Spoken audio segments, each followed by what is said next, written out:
Boa noite, gente.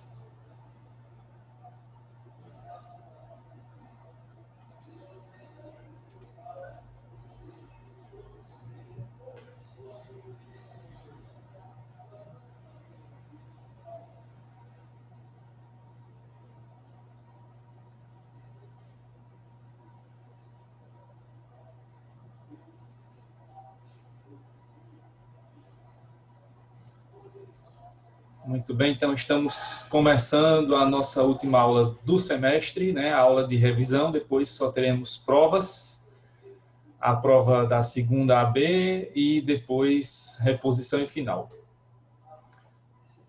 Já vou aproveitar aqui para colocar novamente, né, o calendário de provas. Já tinha passado para vocês essas informações na quinta-feira, mas é bom lembrar novamente, né? Hoje a revisão, quinta-feira a nossa prova no horário da aula, né? Das 8h30 às 10 horas. Aí às 8h25, mais ou menos, eu abro a reunião aqui para mostrar, para falar com vocês, né? Para falar sobre a prova. E aí 8h30 eu já coloco no sistema o arquivo, né? O link para o Forms, para o formulário do Google. E aí vocês vão responder por lá, enviar por lá, como foi na primeira prova, mesmo estilo de prova, né? São 10 questões fechadas para vocês marcarem lá a alternativa correta ou a incorreta, né? Tal como pedir no enunciado de cada questão. Então, no dia 26, né, na quinta-feira agora, é a segunda prova. Se alguém, por acaso, faltar a segunda prova, vai ter a segunda chance, né, para quem faltou, para quem faltar, que vai ser na terça-feira da próxima semana, no dia 1º, aí das 6h40 às 8h20, no horário da primeira aula, né? É a reposição para quem faltou a primeira prova e a segunda prova. É o mesmo dia, né?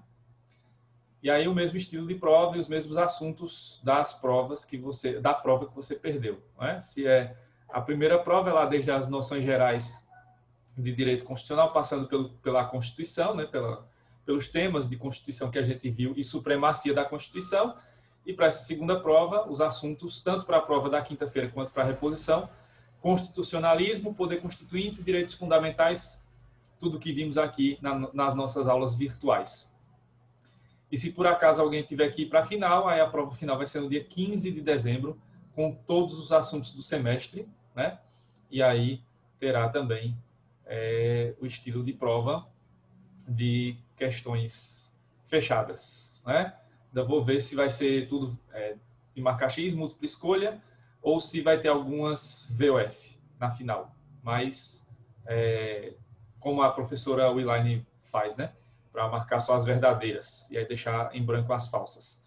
Então, isso só na final, né? Então, aí está o calendário, né? Mais uma vez, mostrando para vocês. Esse calendário já está disponível no sistema, vocês têm como acessá-lo tranquilamente, né? Boa noite para todas, boa noite para todos. Bom, aí eu passei para vocês o exercício, né, semana passada, depois eu vou corrigir, no finalzinho eu corrijo. Eu não tive tempo ainda de passar a pontuação para vocês, daqui para o dia da prova eu vou mandando os e-mails, vocês já estão acostumados, eu vou corrigindo e mandando o e-mail dizendo quanto você teve, né, qual foi a sua pontuação, se você acertou, se errou.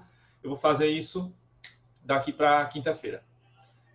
E aí, afinal, é obrigatório apenas para quem não conseguir a pontuação. Só para quem não conseguir pontuação. Vocês sabem que a conta, né, para poder ser aprovado ou aprovada são 14 pontos.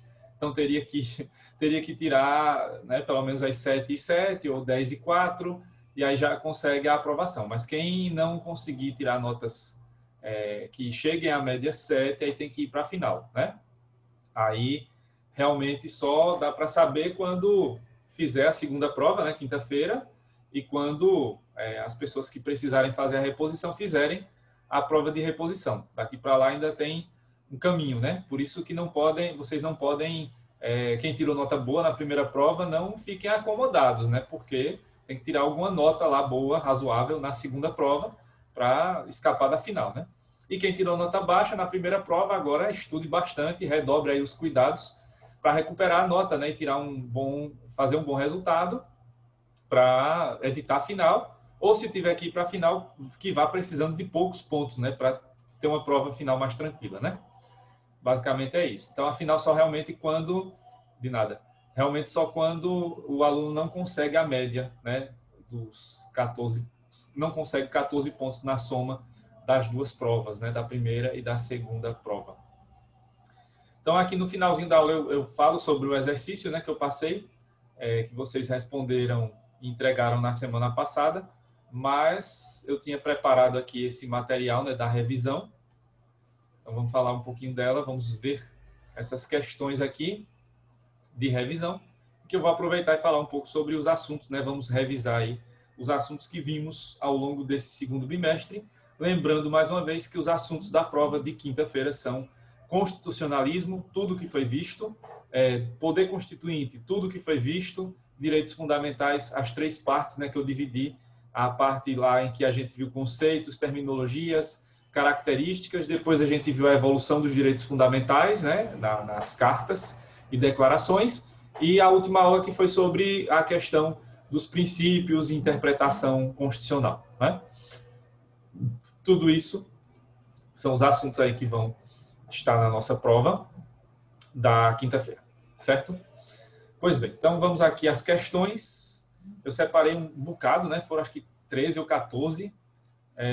E aí são questões das mais variadas bancas de concursos e tem algumas questões também de provas da OAB. Então vamos lá, né? Primeira questão foi um concurso feito aqui pela COPEV, né, da UFAL, foi procurador da cidade de Roteiro, aqui do estado de Alagoas, de 2017. Atualmente, para a interpretação das normas constitucionais, são usados os chamados métodos modernos de interpretação, mais complexos e integrados, balizados pelo pensamento de grandes juristas. A propósito, um desses métodos pressupõe que não se pode separar o programa normativo constitucional da realidade social. Esse método é conhecido como... Aí, a ideia, né, da questão aqui é que a gente identifique lá nas alternativas qual dos métodos apresentados lá vai ser esse que corresponde a essa definição de que não se pode separar o programa normativo constitucional, ou seja, o sistema normativo constitucional, da realidade social. Tem que se ver os dois para poder aplicar aí as normas constitucionais da maneira mais correta. Bom, aí temos o método científico espiritual, defendido pelo Rudolf Mendes, o tópico problemático, defendido pelo Theodor Viveg, normativo estruturante, defendido pelo Friedrich Miller, hermenêutico concretizador, defendido pelo Hans-Georg Gadamer, e o método de comparação constitucional, defendido, dentre outros, por Peter Heberle. A gente não viu todos eles, né? Não deu tempo de ver todos, mas vimos com certeza o do Miller, né? Inclusive em outras aulas, quando eu falei sobre concretização, até antes, né? Lá na parte da supremacia da Constituição, quando a gente viu a aplicação das normas constitucionais, eu falei que era algo, né, que tinha algo a ver com a questão da concretização, que é um método criado pelo Friedrich Miller. Não criado, mas adaptado para a visão mais moderna. Então, a definição do sistema jurídico constitucional, que tem que vir integrado com a realidade, é a definição básica colocada pelo Friedrich Miller no método normativo estruturante. Então, esse é o método correto aqui, dentre essas alternativas, né, já que vimos na aula passada, no finalzinho da aula lá, que o método do Rudolf Mendes é outro, né, o científico espiritual. A tópica do Theodor Viveg se baseia em lugares comuns, né, nos chamados topoi, e aí daí é que você vai, né, dos pontos mais específicos para um ponto mais geral, não tem muito a ver com essa questão que a gente viu aqui no enunciado. O hermenêutico concretizador do Gadamer tem outra contextualidade, que vocês vão aprender melhor no próximo ano, e a comparação constitucional é o método do Peter Heberle, mas não vimos também, é outro método, mas não é do Heberle, né? Porque o método do Heberle é o conhecido como a sociedade aberta dos intérpretes da Constituição, não é esse aí não, da comparação constitucional. Isso aí foi uma invenção da banca, né, que fez a questão. Então, esse método não é do Heberle. Então, aqui a alternativa correta é a letra C, né, é o método normativo estruturante do Friedrich Miller. Não sei se vocês tiveram tempo de olhar as questões antes, né, eu tinha colocado acho que na sexta-feira já no sistema, mas não sei se vocês tiveram tempo de dar uma olhada. Se vocês tiveram tempo, me digam aí no chat se alguém acertou a questão, se tinha colocado outra alternativa, enfim, falem aí, tá?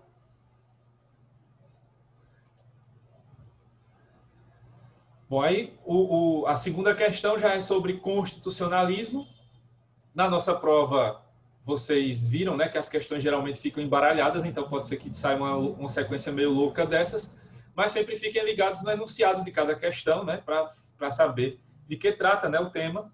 Geralmente eu faço questões temáticas de acordo com o assunto, então não misturo as alternativas de todos os assuntos numa questão só. Então vai ter questões só sobre constitucionalismo, vai ter questões só sobre poder constituinte, questões somente sobre direitos fundamentais. Eu não saio misturando os três assuntos, né? Vocês já devem ter reparado isso lá na primeira prova, que eu faço umas questões temáticas, né? Separando ali por tema para ajudar também a vocês entenderem os enunciados e as alternativas.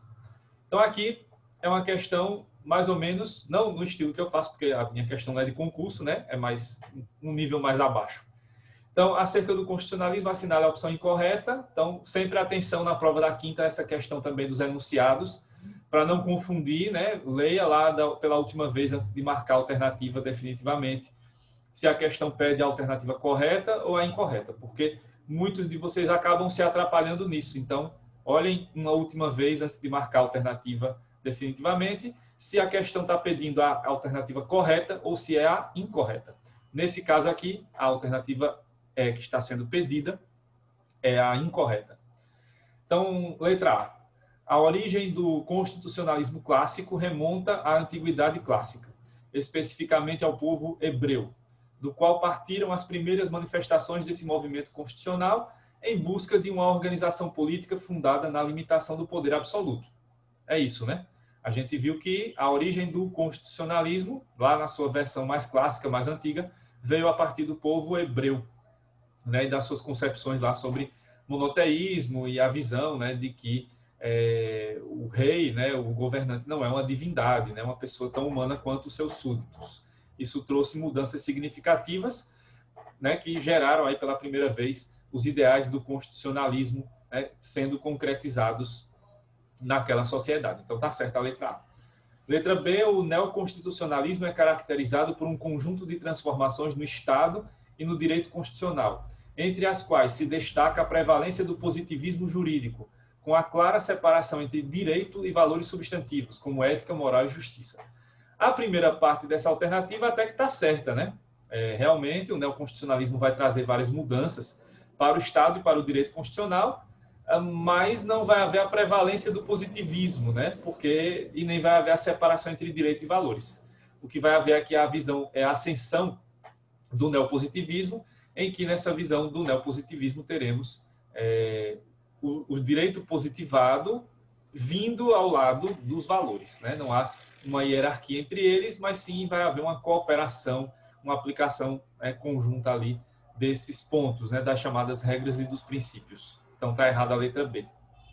Letra C, o constitucionalismo moderno representa uma técnica específica de limitação do poder com fins garantidores. Aí estão os ideais do constitucionalismo, né, também na fase moderna, limites de poder para os governantes de um lado e garantia de direitos básicos para os cidadãos do outro lado. Certa a letra C. Na letra D, o neoconstitucionalismo se caracteriza pela mudança de paradigma de Estado legislativo de direito para Estado constitucional de direito, em que a Constituição passa a ocupar o centro de todo o sistema jurídico perfeito, né? Aí o neoconstitucionalismo recupera, né, o que a gente chama de supremacia da Constituição. Certa a letra D. E letra E, as constituições do pós-guerra promoveram inovações por meio da incorporação explícita em seus textos de anseios políticos, como a redução das desigualdades sociais e de valores, como a promoção da dignidade humana e dos direitos fundamentais. Perfeito, né? Questão aí, está perfeita a letra E, justamente porque as constituições que vieram depois da Segunda Guerra Mundial, todas elas vão trazer esse catálogo de direitos, né? Mesmo que no papel, né? Não sendo cumpridos em todos os países, além da questão da dignidade da pessoa humana. Se vai o sistema, o vídeo vai para o sistema hoje, não, vai amanhã, sempre um dia depois, né? Porque mais tarde eu tenho prova com a minha outra turma. Boa noite, Thelma. Então amanhã esse conteúdo vai estar lá disponível no YouTube. Então aqui a alternativa errada foi a letra B de bola, certo? Não sei se vocês acertaram, me digam aí depois. Se vocês responderam antes, o que é que vocês concluíram aí, qual teria sido a alternativa, se foi a letra B mesmo, ou se vocês tinham marcado outra, tá certo? Então, segunda questão, letra B de bola. A terceira questão, outra pedindo alternativa errada, né? É incorreto afirmar que o Poder Constituinte foi um concurso para juiz do Tribunal de Justiça do Mato Grosso do Sul. Aí vai aparecer sempre uma palavrinha, né? Poder instituído. Poder instituído é sinônimo de poder constituinte derivado. Então, onde aparecer aí instituído, vocês traduzem, né? Instituído igual a derivado. Então, na letra A, poder de revisão é espécie de poder constituinte instituído. Sim, a gente viu, né? Uma das espécies de poder derivado ou instituído é o poder de revisão. Certa a letra A. Queremos a errada. Letra B, instituído manifesta-se quando tratado internacional. Vocês vão aprender isso lá pelo 10º período em Direito Internacional ou em Direitos Humanos comigo, mas os tratados, quando são incorporados ao direito brasileiro, né, quando viram lei aqui no Brasil, eles têm característica de ou lei, né, lei ordinária mesmo, ou caráter de emenda. Então, ele entra como também uma expressão do poder derivado. Então, o tratado internacional também é uma forma de manifestação do poder instituído ou derivado, correta a letra B. Letra C, decorrente é próprio das descentralizações eventualmente havidas em estados unitários. É aí que está o erro, né? Porque você só tem poder decorrente se você tem o sistema federativo, né? Porque o poder decorrente é dos estados e do Distrito Federal. Então, no estado unitário não vai haver poder decorrente, porque só vai haver um poder, que é o poder central. Então, o poder decorrente não ocorre, não existe, né, em países que têm modelo de Estado unitário, só em modelo de Estado federativo, como é o caso do Brasil. Então, a letra C está errada por esse motivo. Letra D de dado, originário é poder inicial, porque funda a ordem jurídica, materialmente ilimitado e formalmente incondicionado. Aí está tudo certo quanto às características, né?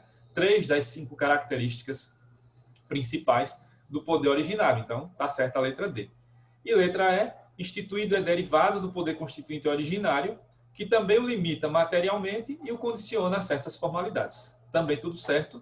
O poder derivado é derivado, né, como a gente já viu, porque ele depende exclusivamente da existência anterior do poder originário, né? É o poder originário que vai trazer os limites, né, e dentre eles os limites materiais, os substanciais, cláusulas pétreas ou núcleo essencial da Constituição, e vai haver também um condicionamento feito pelo poder originário ao derivado, né? E aí é necessário seguir todas aquelas formalidades que, no caso brasileiro, estão, por exemplo, no artigo 60 da Constituição. Então, na terceira questão, realmente, a única alternativa errada é a letra C. Certo? Quarta questão, esse modelo de questão não aparece na minha prova, né? Com as assertivas para você ver quais estão certas ou não. O meu estilo de prova é mais o outro, convencional, né? Então, mas é bom ver, né, que existem aí questões desse tipo e que não são difíceis de responder, são questões tranquilas, né? Basta ler com a atenção que você vai encontrar as respostas. Aqui foi o concurso para auditor do Tribunal de Contas do Amazonas. Lá no Amazonas tem concurso, né? Aqui em Alagoas já não podemos dizer o mesmo para o Tribunal de Contas.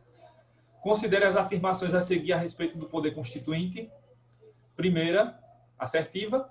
Dentre as possíveis classificações existentes, o poder constituinte classifica-se em originário e derivado. Certo, né? A gente viu que essa é a divisão aí, feita pela doutrina, de maneira didática, né? Para as espécies de poder constituinte. Então, poder originário, poder derivado, correta a primeira, assertiva. A segunda, a manifestação do poder constituinte originário é condicionada às regras procedimentais estabelecidas para a reforma da Constituição. Aí não. Está errado.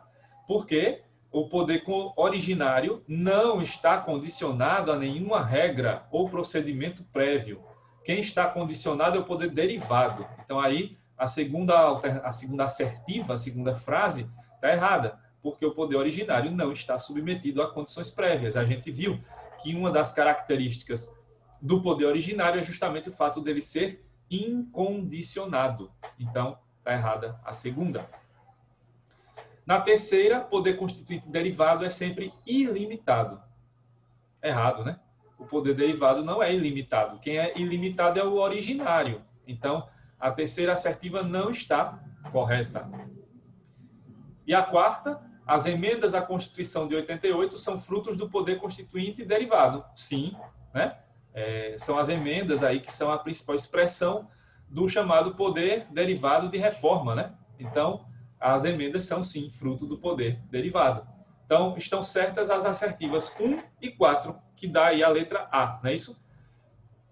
Então, só a primeira frase e a última, né? A número 1 e a número 4, que estão certas, e aí essa identificação se encaixa na alternativa A. Então, as assertivas 1 e 4 é que estão corretas, certo? Quinta questão, agora falando sobre direitos fundamentais, foi concurso para o TRF da terceira região, adaptada porque eu coloquei uma alternativa a mais, né, que vai ser o estilo da nossa prova na quinta, com 5 alternativas, para escolher uma delas como a correta ou a incorreta. Bom, sobre os direitos fundamentais, é correto afirmar-se que, letra A, os de primeira geração são denominados direitos negativos, de abstenção, focados no princípio da igualdade e fraternidade universal. Mais ou menos, só que aqui a gente quer correta, não quer mais ou menos certa, né? O que é que está certo? O começo, né? Os direitos de primeira geração são negativos, né? São aí colocados como abstenção, né? Quanto menos o Estado interferir, melhor. Só que isso está baseado, né? Essa primeira geração, dimensão de direitos, está baseada no princípio da liberdade, né? Igualdade e fraternidade, não. Então, esse é o erro aí da letra A. Letra B. Os de segunda geração, ao contrário, enfatizam o princípio da liberdade do cidadão em face do Estado, a busca de melhores condições de vida, a criação de políticas sociais de intervenção contra o arbítrio da liberdade individual. Não, né? Os direitos de segunda geração não têm essa definição. Na verdade, essa é a definição dos direitos da primeira geração, né? As liberdades. Os direitos de segunda geração são os direitos sociais, né? Então, não estão ligados ao valor liberdade, mas sim ao valor igualdade. Letra C. Os direitos fundamentais têm como características essenciais a universalidade, inalienabilidade, imprescritibilidade, irrenunciabilidade, concorrência e constitucionalização. Todas essas características nós vimos e identificamos que todas elas estão presentes em todos os direitos fundamentais. Então, a letra C está correta, né? Não estão todas as características, mas todas as que estão aí na alternativa, sim, dizem respeito a características de direitos fundamentais, né? Já na letra D é diferente, né? Tem como características essenciais a temporariedade, excepcionalidade, irrenunciabilidade e concorrência. Irrenunciabilidade e concorrência, sim, são características dos direitos fundamentais, mas o fato deles serem temporários, não, né? E o fato deles serem excepcionais também não. Então, não estão aí incluídas como características dos direitos fundamentais essas duas primeiras. Por isso, a alternativa D está errada. E, finalmente, a letra E tem como características essenciais a proibição de retrocesso, ilimitabilidade, concorrência e a prescritibilidade. Aí fizeram uma mistura, né? Proibição de retrocesso tem.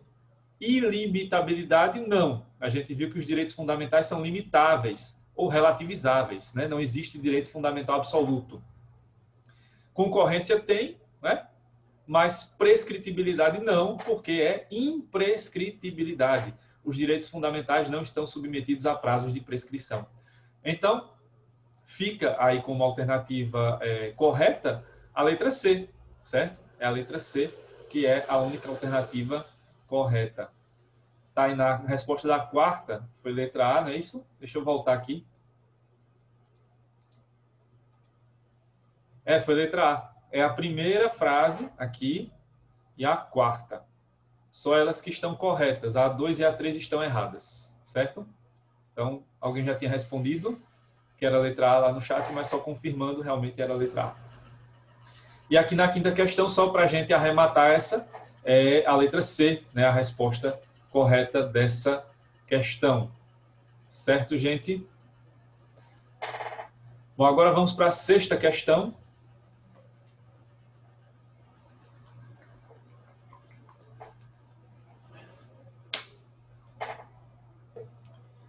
Foi um concurso da Defensoria Pública de São Paulo que trouxe o seguinte enunciado. A respeito da relação entre o justnaturalismo e o justpositivismo, o direito internacional dos direitos humanos consagra a noção segundo a qual: letra A, o reconhecimento dos direitos humanos nas constituições, de nada, o reconhecimento dos direitos humanos nas constituições caracteriza a transição da fundamentação daqueles do direito natural ao direito positivo.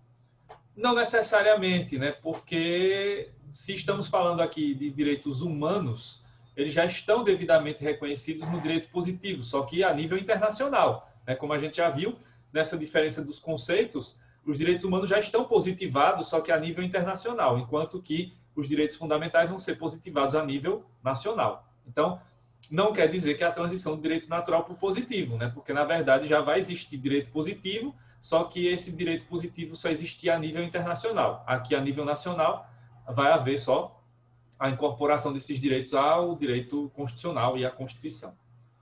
Letra B.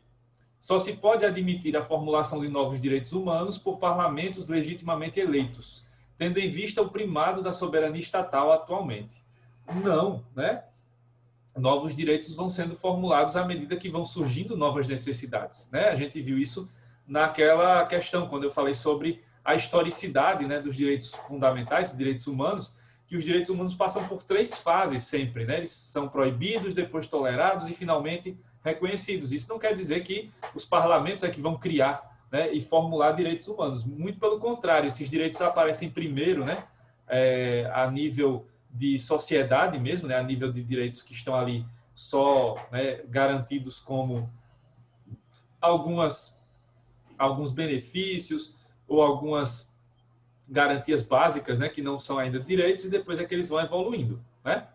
Ou são até considerados proibidos, ou seja, atos criminosos, a depender do momento, né, em que estamos analisando esses direitos. Então, a letra B também não se sustenta. Letra C. É recomendável a positivação dos direitos humanos, sem, contudo, olvidar sua fundamentação no direito natural, permitindo o paulatino reconhecimento de novos direitos. Sim, sem dúvida, né? A positivação dos direitos humanos é recomendável, sempre, né? É necessária, mas aí, com o neoconstitucionalismo, com o neopositivismo, não se vai esquecer da fundamentação do direito natural. Isso é o que vai permitir aí que surjam novos direitos, né? É a cláusula de abertura, né, que vai ter nas constituições. Letra D. É irrelevante seu reconhecimento pela legislação interna dos países, considerando que os direitos humanos são inerentes ao ser humano. Não. A gente já viu que para que um direito fundamental seja plenamente reconhecido, é preciso que ele esteja constitucionalizado, né? Enquanto ele não estiver na Constituição, não é direito fundamental. E a letra E. Os direitos humanos, historicamente fundados no direito natural, necessitam ser reconhecidos pelo direito positivo para se tornarem exigíveis. É isso, né? Realmente, essa alternativa está mais correta do que a letra C, porque realmente os direitos humanos precisam ser reconhecidos pelo direito positivo, a nível internacional, nas declarações, convenções, pactos, a nível nacional, tem que ser constitucionalizados para poderem assim ser garantidos, né? Mesmo que a Constituição, no caso brasileiro, em outros países, admita até, né, garantias implícitas, né, que estão ali sendo resultado da interpretação da Constituição, certo? Então, aí, dessas alternativas, se a gente fosse, né, estudando aqui as questões, a letra C está quase certa, né, quase totalmente certa, e a letra E está mais certa, né? Então, seria a letra E a resposta, mas poderia até ter uma discussão aí sobre possíveis recursos, né, porque as duas alternativas não estão tão diferentes assim, na sua essência. Porque a letra C está errada, não é que esteja errada, né? Talvez está menos certa do que a letra E, né? Porque os direitos humanos têm que ser reconhecidos, né, pelo direito positivo, só que não deve se esquecer a sua fundamentação no direito natural, só que hoje não se fala tanto em direito natural, né? Fala-se nos valores, nos princípios, né? E aí isso vai acabar abrindo aqui espaço para o reconhecimento de outros direitos, então não seria o direito natural, hoje seria mais a questão dos valores, né, dos princípios. Por isso que na sua essência, né, a letra E está mais correta do que a letra C. Como aqui não é respondendo, né, gabaritando, aqui a gente está estudando as questões, a gente pode ter uma abertura maior para falar isso, né, que poderia ter aí alternativas, não uma só, mas duas. Mas, de nada. Mas, se a gente vai buscar uma alternativa mais certa, seria a letra E mesmo. 7ª questão, concurso da Defensoria Pública de São Paulo também. As constituições mexicana de 1917 e a alemã, a de Weimar, de 1919, são historicamente relevantes para os direitos humanos. Por quê? Bom, letra A. Incorporaram ao direito interno as normas da Declaração Universal dos Direitos Humanos? Não. Até porque teria que ter uma máquina do tempo para fazer isso, porque a Declaração Universal, como vimos, ela foi criada em 1948, portanto, quase ou mais de 30 anos depois do que essas constituições surgiram. Letra B. Restabeleceram o paradigma da dignidade humana abalado pelos eventos da Segunda Guerra Mundial? Não, né? Também teria que voltar no tempo aí, porque elas foram na época da Primeira Guerra ali, né? Um pouco antes da Primeira Guerra Mundial ou logo depois da Primeira Guerra. Letra C. Enfatizaram a prevalência dos direitos individuais sobre os coletivos? Não, né? Essas constituições têm uma característica própria, que a letra D é a que explica, né? Elevaram os direitos trabalhistas e previdenciários ao nível de direitos fundamentais. Essas duas constituições foram as duas primeiras da história, né, a garantir os direitos sociais, né? E os direitos sociais que apareceram primeiro foram justamente direitos trabalhistas e direitos previdenciários. E a letra E, inspiraram a elaboração da Declaração dos Direitos do Povo Trabalhador Explorado? Não, né? Realmente a característica aqui foi essa da letra D de dado, né? Tanto a Constituição do México quanto a Constituição da Alemanha, de Weimar, foram responsáveis por garantir pela primeira vez na história os direitos sociais, né? Como direitos fundamentais, especialmente esses dois aí, direitos dos trabalhadores e os direitos relacionados à aposentadoria, benefício, que são direitos previdenciários e assistência. Então, letra D é a resposta da 7ª questão. A 8ª foi uma questão da OAB, né? Ainda antes de ser a prova nacional. Os direitos são bens e vantagens conferidos pela norma, enquanto as garantias são meios destinados a fazer valer esses direitos. São instrumentos pelos quais se asseguram o exercício e gozo daqueles bens e vantagens. Assinale a alternativa em que não se verifica a correspondência entre o seu direito, entre o direito e a sua garantia. Então, nessas alternativas vai ter, no primeiro trecho, o direito e, ao lado, a garantia. Vamos ver quais delas vão se identificando, né? Então, na letra A, todos são iguais perante a lei, sem distinções de qualquer natureza. Esse é o direito, né, que está lá no artigo 5º. Já a garantia seria: a prática do racismo constitui crime inafiançável e imprescritível, sujeito à pena de reclusão nos termos da lei. Atos de racismo são atos que perpetuam desigualdades. Nesse caso, desigualdades raciais, né? E étnicas. Então, fatos como tem ocorrido aí nos últimos dias, não nos últimos dias, né? Não vamos ser hipócritas. Os casos isolados que acontecem todos os dias Brasil afora, né? São práticas de sempre, né, professor? Oi? De todo sempre, né? Infelizmente. Pois é, não é de vez em quando, né? De quando e sempre. Então, esses atos, né, racistas, eles configuram realmente atos criminosos e a garantia que está lá na Constituição é de que esses atos devam ser punidos. Infelizmente, não tem sido, porque a gente tem visto aí que o próprio Poder Judiciário tem sido bastante racista. Até foi notícia hoje no jornal, né, que 34 juízes de Pernambuco, aqui do lado, do meu estado, né, para minha vergonha própria, 34 juízes de Pernambuco assinaram um manifesto contra uma cartilha antirracista. Bom, se você assina um manifesto contra uma cartilha antirracista, você está dando seu atestado de racista, né? Então, vejam como o judiciário ainda tem ali toda uma estrutura montada em cima dessa questão racista, né? Como eu tinha falado aulas atrás sobre a questão também do machismo, né? Então, não é só o racismo estrutural, é o machismo estrutural que perpetua-se ali no judiciário. Então, aquele caso Mariana Ferrer foi o exemplo, né, do caso de como as mulheres são tratadas no judiciário. E esse ato agora desses juízes mostra, né, que o judiciário brasileiro também é eminentemente racista. Claro que temos exceções, temos juízes bastante comprometidos com essas causas, né, e, claro, comprometidos em cumprir a Constituição, porque não é coisa só de ativismo, é coisa de cumprimento da lei e da Constituição.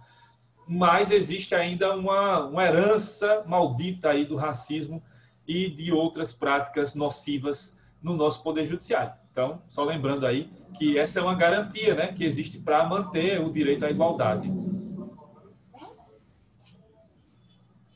sem contar que quase todos os casos racistas são considerados injúria racial, que é isso, né? Que dá fiança, não tem uma punição menor. E o próprio crime de racismo, que é inafiançável e tal, mas só tem a punição de no máximo 5 anos, né? Então, Ô, professor, e interessante que agora todo ato racista as pessoas têm se declarado que têm problemas mentais, esquizofrenia. Interessante, né?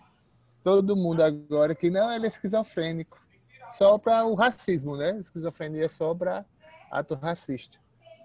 fora que sempre ficam procurando alguma conduta da própria vítima, né, para transformar a vítima no próprio vilão, né? Que é o que está acontecendo lá com o caso do Beto, né, lá de Porto Alegre, e o que também tentaram fazer aqui com o caso do rapaz, não teve o nome divulgado, não sei o nome dele, que era o rapaz de 19 anos, né, que foi aqui vítima de outro ato, né, terrível no G Barbosa da Feirinha do Tabuleiro, né?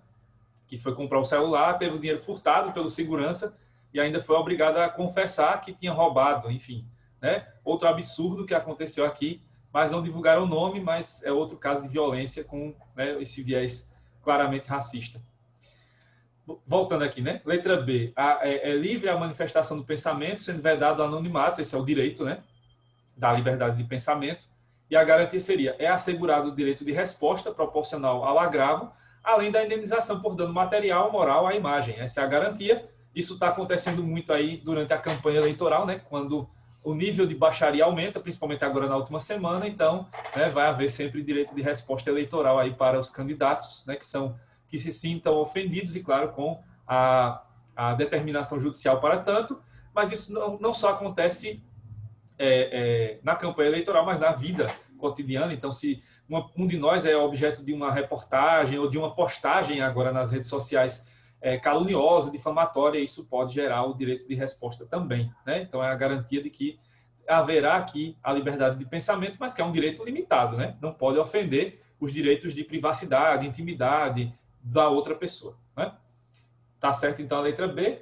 Letra C, é livre a locomoção no território nacional em tempo de paz, esse é o direito, né, de liberdade aqui de locomoção, e a garantia seria conceder-se-á habeas corpus sempre que alguém sofrer ou se achar ameaçado de sofrer violência ou coação em sua liberdade de locomoção, por ilegalidade ou abuso de poder. Isso, né, quando você tem o seu direito de liberdade tolhido, limitado, né, então você pode impetrar o habeas corpus para garantir de volta, né, o seu pleno direito de liberdade de locomoção, a famosa liberdade de ir e vir. Letra D é plena a liberdade de associação, o direito das pessoas se associarem em sindicatos, etc. A garantia, conceder-se-á habeas data? Não. Né? O habeas data não é uma garantia para a liberdade de associação, porque o habeas data é uma garantia para o direito de informação. Se você precisa obter informações de órgãos públicos e os órgãos públicos não oferecem essa informação para você, você pode impetrar o habeas data para ter direito a essa informação de maneira coercitiva, né?